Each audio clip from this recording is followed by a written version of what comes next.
वाहेगुरु जी का खालसा, वाहेगुरु जी की फतेह। देश के अलग अलग कोने से यहाँ पधारे हुए आप सभी महानुभावों का मैं स्वागत करता हूँ। आप सभी को, पूरे देश को लोहड़ी की भी लख लख बधाई। विशेष तौर पर हमारे देश के अन्नदाता साथियों के लिए फसलों की कटाई का यह मौसम अनंत खुशियों को लेकर के आए, ये मंगल कामना करता हूँ।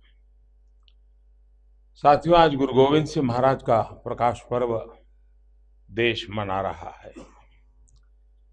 खालसा पंथ के सृजनहार, मानवता के पालनहार, भारतीय मूल्यों के लिए समर्पित गुरु गोविंद सिंह जी को मैं श्रद्धापूर्वक नमन करता हूं।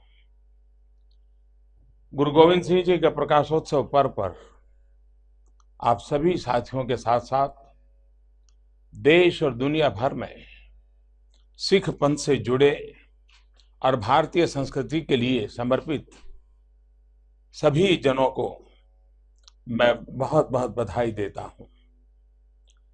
साथियों, पिछला वर्ष हमने गुरु गोविंद सिंह महाराज की 350वीं जन्म जयंती वर्ष के रूप में मनाया था।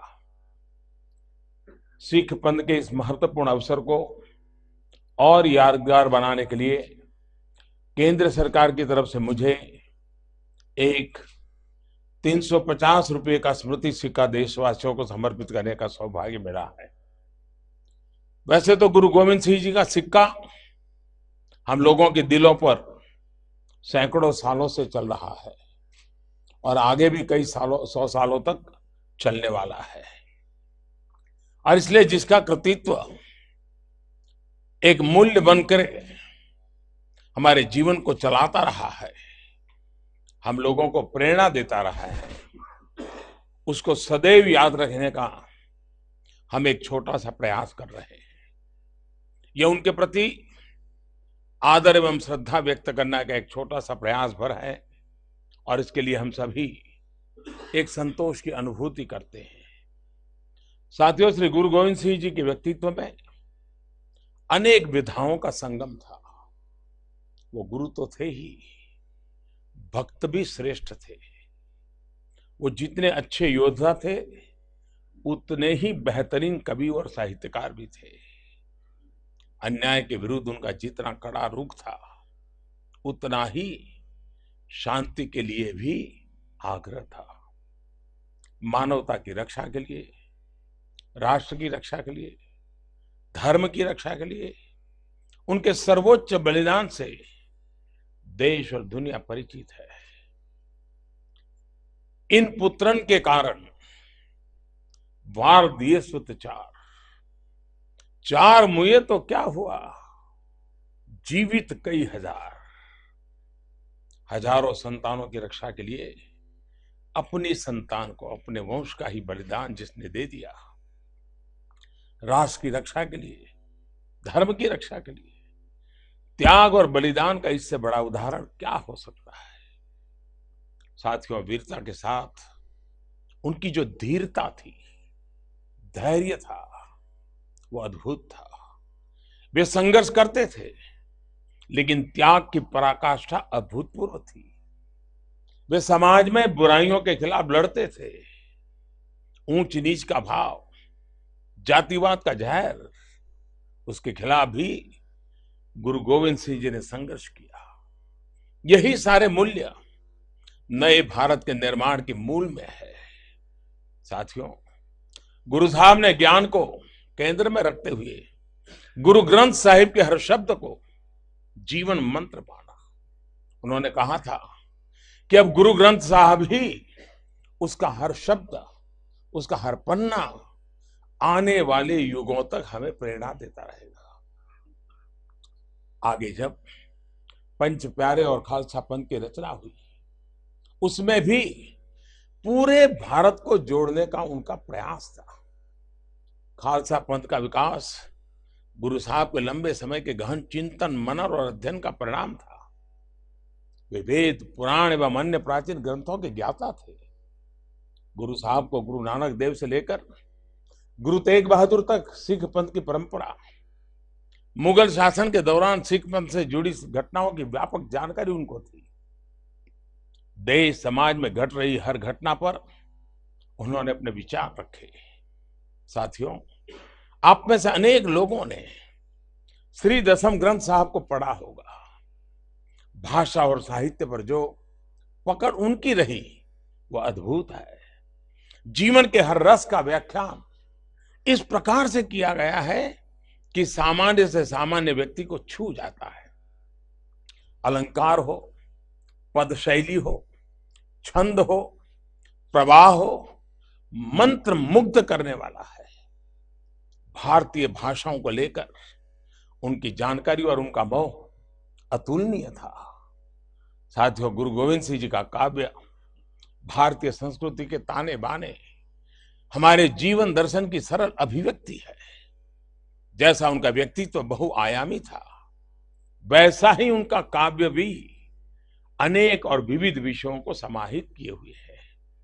साहित्य के कई जानकार तो उनको साहित्यकारों के प्रेरक और पोषक भी मानते हैं। साथियों, किसी भी देश की संस्कृति उसकी महिमा को उज्जवल करती है, निखारती है। ऐसे में संस्कृति को समृद्ध करना और उसका प्रचार प्रसार करना हमेशा से दुनिया की शक्तिशाली सभ्यताओं की प्राथमिकताओं में रहा है। यही कोशिश बीते 4.5 वर्षों से हमारी सरकार कर रही है। भारत के पास जो सांस्कृतिक और ज्ञान की विरासत है, उसको दुनिया के चप्पे चप्पे तक पहुंचाने का व्यापक प्रयास किया जा रहा है। योग से लेकर आयुर्वेद तक अपनी प्रतिष्ठा को पुनः प्रस्थापित करने में देश सफल हुआ है। ये काम निरंतर जारी है। साथियों, वैश्विक आरोग्य, समृद्धि और शांति को लेकर हमारे ऋषियों, मनुष्यों और गुरुओं ने जो संदेश दिया, उस संदेश से दुनिया लाभान्वित हो, इसका प्रयास किया जा रहा है। गुरु गोविंद सिंह जी का 350वां प्रकाश पर्व तो हमने मनाया ही। अब गुरु नानक देव जी की 550वीं जन्म जयंती के समारोह की तैयारियां भी चल रही है।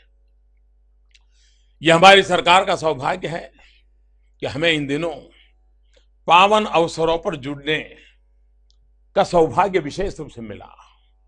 सरकार ने फैसला किया है कि ये प्रकाशोत्सव देश के सभी राज्यों और केंद्र शासित प्रदेशों में तो मनाया जाएगा, पूरे विश्व भर में हमारी एम्बेसी में भी इस समारोह का आयोजन होगा।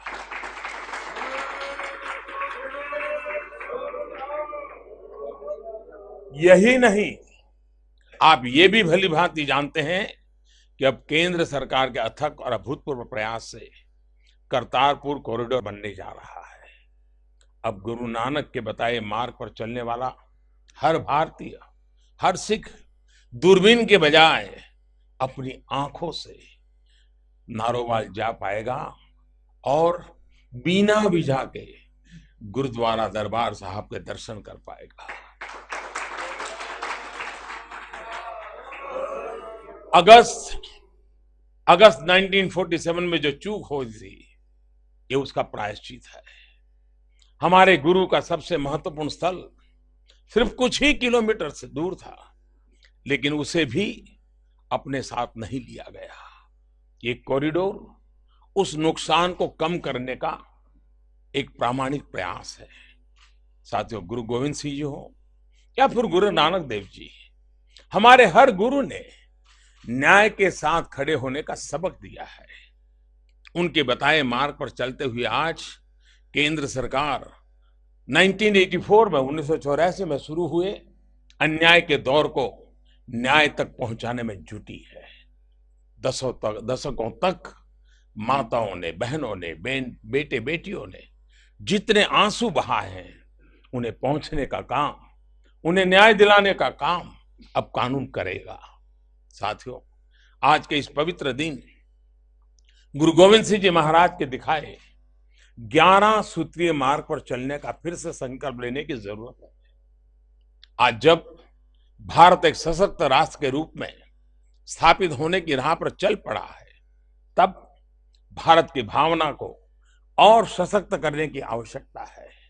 मुझे विश्वास है कि हम सभी गुरु जी के बताए मार्ग से नए भारत के अपने संकल्प को और मजबूत करेंगे। एक बार फिर आप सभी को प्रकाश पर्व की बधाई।